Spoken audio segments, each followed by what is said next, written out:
Hi, Prateek. Hey, Bhumika, how are you doing?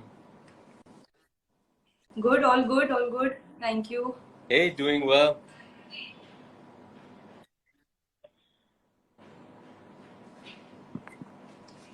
Should we start? Hey, So I think let's just wait for a minute or so, and then I think we can start. sure, sounds good.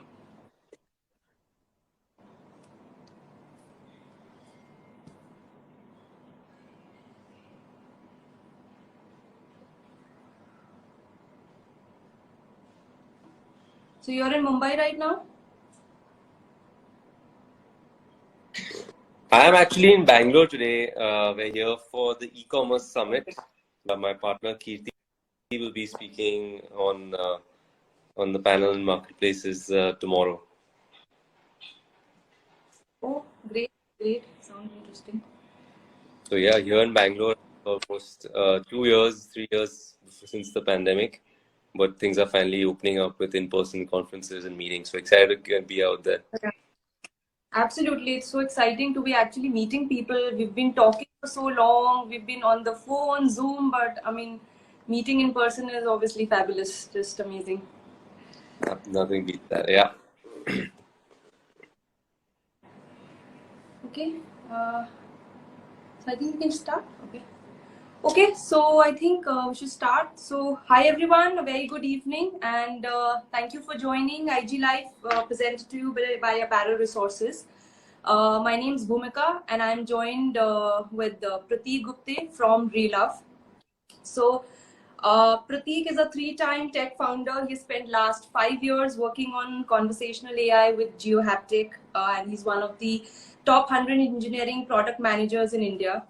He's decided to use his technology and AI experience to enable circular economies to address the climate change impact. So, thank you, Prateek, for joining us, taking out time and joining us. Happy to. So, okay, so we're going to discuss about, so Prateek, we're going to discuss about how brands can liquidate damaged inventory and what all we can look forward to at the Marketplace Conference, which is scheduled on the 29th of September at Meridian, Gurgaon. So before we dive into it, just I'll take a moment to set the context. B2B marketplaces are emerging and disrupting the traditional fashion supply chain. So while the process is pretty much settled, but the question is, what does future of B2B hold? And inventory being one of the biggest issues that fashion industry faces, since we are the second largest polluting industry still. So therefore, it becomes a bigger issue. And every day, marketplaces are exploring the tech interventions and to incorporate tools to address damaged inventory, which ultimately fill up our landfills. So, and this is where Prateek Relove comes in. And so I would pass it on to you to share what is Relove as a platform all about. And we will take up more questions on the new technology that you're launching. But if you could introduce Relove as a platform first.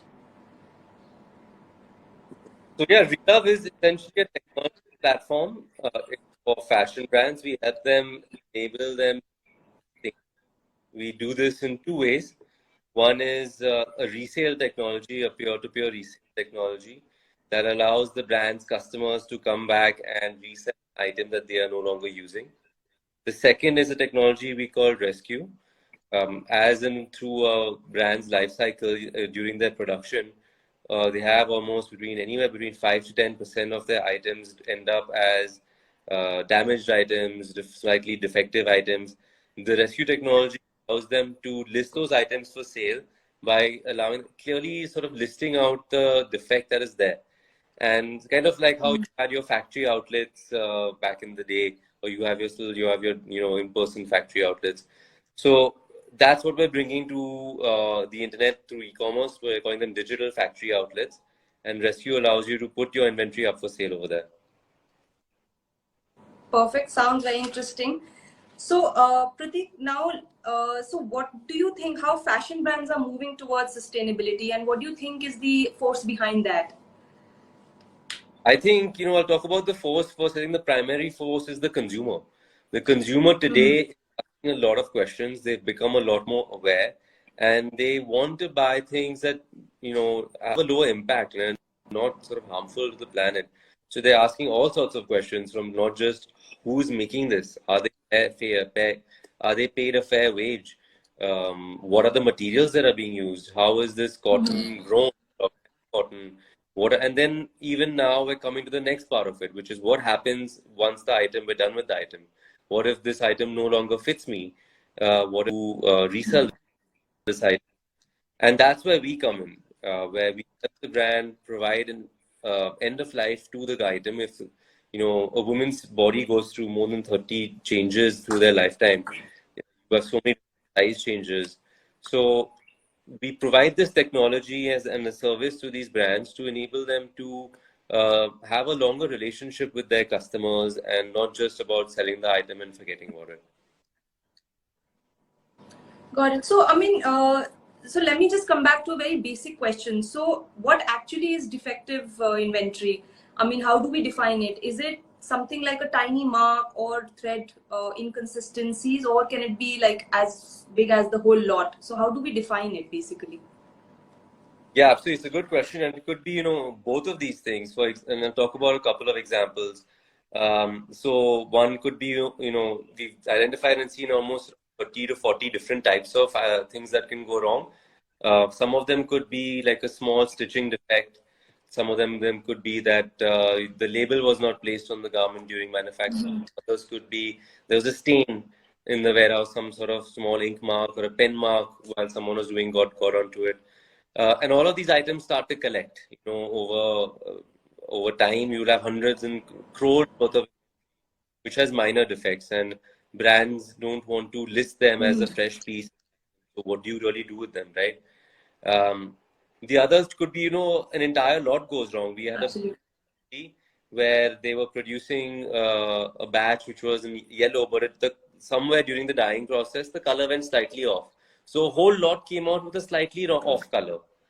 Now, they could not do that, right? Like you can't list it as that particular item. You can't go about and create a whole new SKU for it because it's not enough for that. You shoot it, everything. So it's literally, it lies there. It lies there in the warehouse. You have capital expenditure caught up in these items. You don't know how to tell a buyer that, okay, this is the issue with it. And so this is sort of a big challenge for brands where essentially now they have to literally throw it away. There's nothing else they can do with it. That's all the money wasted. The item otherwise is perfectly fine. There's nothing really wrong with it. And more than that, customers are very happy to buy these items. It's just a communication gap, and that's where the technology is coming in. We're seeing a lot of unique cases as well. So we're working with a couple of brands which made to tailor made outfits that made per customer specifications, like they're stitched to measure. And what happens is, you still have the same issue which you have with regular garments, that sometimes you send this stitch to measure item to a customer and it doesn't fit, or they want to return it. Now, again, what do you do with an item that is returned from a stitch to measure garment? You cannot sell it to anyone else. So they're using this technology over there to allow them to sort of communicate that, hey, this was a piece. It was maybe used in a photo shoot or used as a sample, but we are listing it for sale now.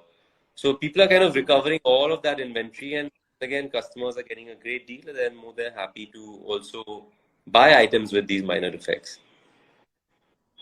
So, do you think the acceptability is more in tier 1 cities, or do you see like is it a cluster approach, or do you see that across the continent or the region or across India, basically in tier 2 and 3 as well? So I think it's both. For tier 1 cities, you have people coming in with a strong that they understand the cause and they are able to resonate with that. And then you're also seeing other people who love a great deal, right? I mean, there's the label missing. No one's gonna care. Why not buy that and get 20% off on that? So I think from all sections that people are, so when they understand what they really get, they're more than happy to pick up these items, and they sell very quickly. So people would like this stock which was lying with a brand that had like, I think, couple of lakhs of inventory that was been lying with them for years. They listed it, and I think within a month, almost 70% of it is sold. So acceptability is very high, you're saying? Acceptability is very high, especially for the rescue products. For Relove products, which is our next product, I think over there people, it's a little less. People are still kind of getting it. So, and there I think we're still making inroads. We still have the same people who, one is people who love a great deal, and secondly, who also have this mindset of only buying second-hand items, which um, for impact reasons. So it appeals to both of them. Okay. So Pratik, like you were mentioning, I mean, all this inventory hold up obviously leads to a lot of blockages when it comes to money, when it comes to the space. So what do you think happens to all of this? I mean, while obviously you have Relove as a platform, but ultimately there's still so much inventory. So what eventually happens to it? I mean, it ends up in our landfill or it's burnt, and how does it, I mean, what is the impact that it's creating? It's waste. It's waste first of raw materials. All of that cotton that were grown and all that effort that went into it, that is now completely lost. You need X percentage more cotton, more of your whatever raw material you're using, because there's so much wasted in your manufacturing process. Secondly, what we asked brands, what do they do today before the rescue came along? One brand said that they would just literally put it in. Second, another brand said they would try and, debrand it and try and sell it by the kg to your factory, or would end up in like a Sarojini Nagar type situation, or they would try and send it to a recycling plant. So they didn't really have a finance solution. It kind of sometimes just lied on your books as well, as this is sort of inventory stuck on my expense that I made, and they try and sort of write it off in some way as possible. Sure. So now coming back to the entire marketplace places, I mean, do you think there can be a integration of reselling modules where on a marketplace where a brand, a vendor, and a tech company can collaborate, come together, and work towards reducing apparel consumption? Yeah, absolutely. And I think it is in the best interest of everyone here, right? From the consumer to us, the technology provider, right? I think we're seeing the next generation of e-commerce now, where this is what the future holds. Today, it's not enough just to have a return policy. The policy, earlier people didn't have the strong return policy. Now customers are coming and saying, "What's your resale policy?" So, whatever's in the best interests of consumers will be in the best interests of brands as well. Brands are more than happy. They have an additional revenue stream. They also getting some amount of income from the resale. Secondly, they are also seeing a huge uptick in loyalty, where brands are able to now have a deeper relationship with customers who can come back and fearlessly purchase even first-hand products, knowing that okay, I know this will always have a life, and it has a higher quality of a product.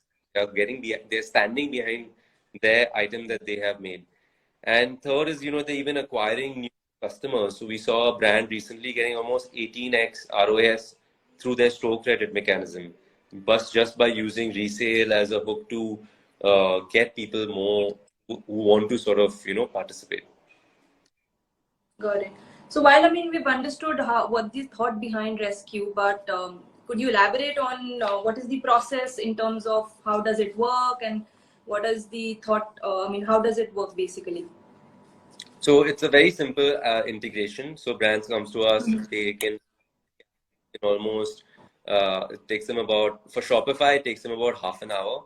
In half an hour, you can integrate our technology and go pretty much the same day.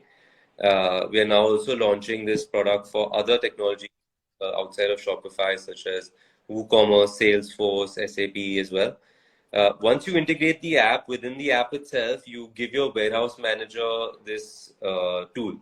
And on their smartphone, they open up this page and they just go around the warehouse clicking photos, saying, okay, I have 30 pieces of this particular item. where there's a button missing. I have 30 pieces of this item where there's a stain, one piece where there was a mark, 20 pieces of this item which is a dead stock, which is no longer being sold, but I have 20 pieces of it. So he goes around, he clicks some photos with his phone, he just uploads whatever price and markdown he wants to make. It automatically gets updated in your inventory, loaded up, and you get a unique ID. And then we get the sale. And you are, because you already have the original product information, it gets listed next to that with a photo of whatever the warehouse manager took. So you can clearly say, this is what is wrong with this item. That, you know, this color thread was wrong, or this issue is not there.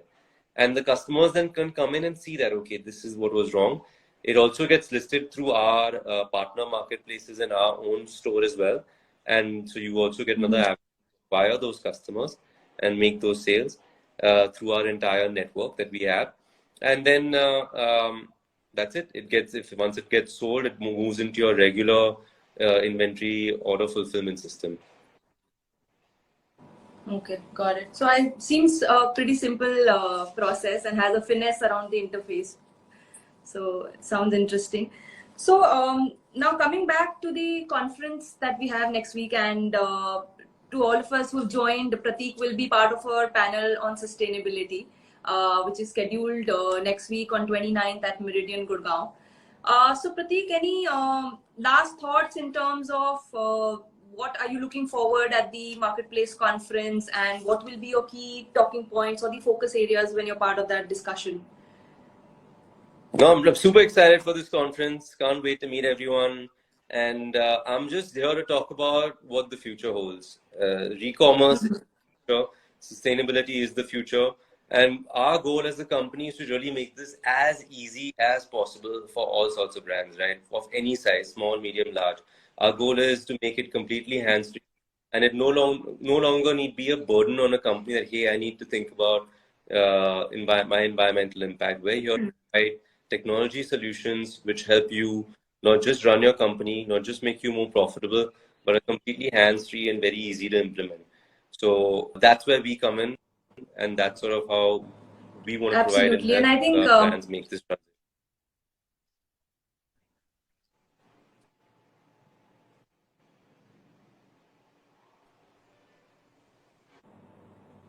Absolutely. And I think I was going through one of the studies by PwC, and which was talking about 5 skills of the future, and environment empathy was one of them.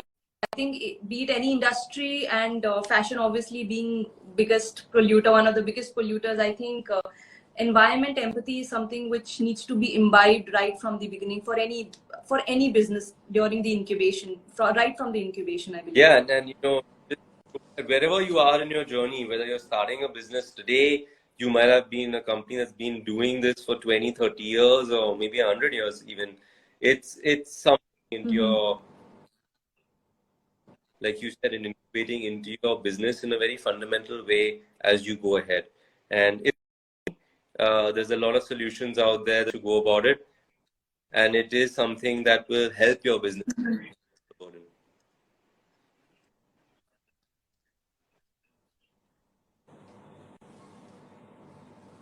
Great. So thank you, and I think we'll move on to the questions. So we have some interesting questions coming up.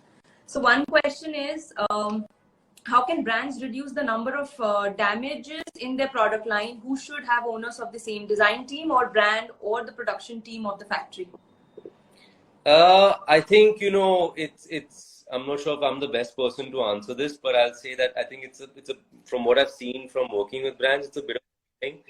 So for example, you know, when there's a design flaw, you'll notice that the buttons and that's when sort of you'll see zips break more often, right? So it starts right very much from the design phase, but then it moves to what sort of materials you're using. Are you what went wrong during the actual making of the product? So it's sort of cradle to cradle. You have to look at everything. And I think it's very difficult to say you'll reach a point where there's 0% defect, where there's no, and this is like in our entire year, we had 0% defect and there's no wastage at all. There will be some wastage. There will always be some wastage. That is the nature of any manufacturing process. The company's interest to reduce this wastage and make the most of the that you have, as well as your bottom line, right? Leverage this technology, leverage Sure. where you can.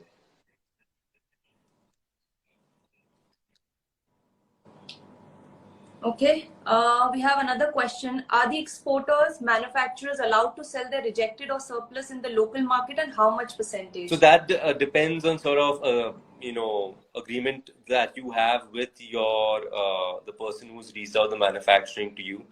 So, for example, we worked with one brand who had outsourced their manufacturing to um, another hub, and they had very clear cut sort of that you cannot sell whatever defective, even if you have defective inventory, you must burn it. You cannot sell it under our name in some other market or something like that. So they were very particular about that. So this is where we're saying, okay, how can we kind of work with them to have another alternative instead of literally burning the stock. So it really depends from exporter and manufacturer what you have to get into, sort of what your agreement is, what is your the clauses you have as part of that, and whether you have the rights, right? Do I have the rights to sell it as another product in another brand's name? So it really is case by case. Okay. I have another question here. How do we see this trend in smaller cities? So I think I'll talk about Rescue and Relove both. I think Rescue is just everywhere. It's seen very strong adoption. I think there's a little bit um, communication and outreach that everyone needs to do to explain. People are aware of the factory outlet concept. They are now understanding, okay, this is a factory outlet online. And so it's sort of, it's picking up very well, I would say, both in smaller cities as well as metros. Great. Sounds good. What are you expecting out of your new tool, Rescue? So that's So I another think one. for us, the requirement actually came from the brands themselves. As we started out with Relove initially, our marketplace, the brands then came to us, hey, can I list my own products that I have on Relove? I mean, so then we were confused, what do you mean your own products? They were like, no, they're not secondhand products, but we have so many different items here. We want to list them. So we see this sort of, growing very large in terms of just adding at least 5% to 10% to a brand's top line, just rescues.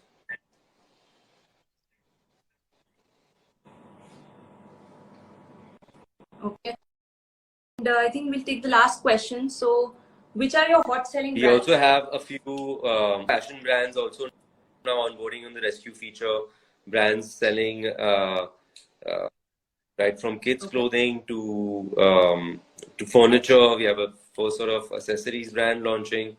So we see this, this is applicable not just in apparel as an industry, but through so many different sort of categories as well.